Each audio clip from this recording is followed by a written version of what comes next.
మెదక్ జిల్లా పాపన్నపేట హవేలీ ఘనాపూర్ మండలంలో పంచాయతీ ఎన్నికలు జరుగుతున్నాయి. పాపన్నపేట మండలంలో 40 గ్రామ పంచాయతీలకు గాను 6 ఏకగ్రీవమయ్యాయి. ఇక మిగిలిన 34 గ్రామ పంచాయతీలతో పాటు వార్డులకు ఎన్నికలు కొనసాగుతున్నాయి.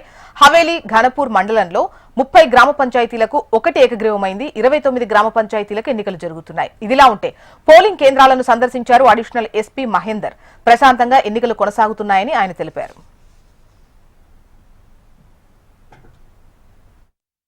కేంద్రాన్ని సందర్శన జరిగింది. ఇక్కడ పోలింగ్ ప్రశాంతంగా జరుగుతుంది.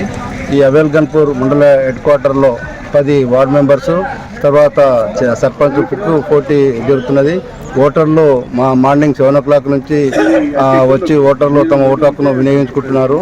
ఇక్కడ అవేల్గన్పూర్ మండల కేంద్రంలో సిఐ మెదక్ రూరల్ జార్జి, అలాగే ఎస్ఐ అవేల్గన్పూర్, అలాగే స్ట్రైకింగ్ ఫోర్సు, స్పెషల్ ట్రైకింగ్ ఫోర్సు వినియోగించడం జరిగింది. అలాగే ఈ మండలంలో 7 విలేజ్లు క్రిటికల్ విలేజ్గా నిర్ణయించడం జరిగింది.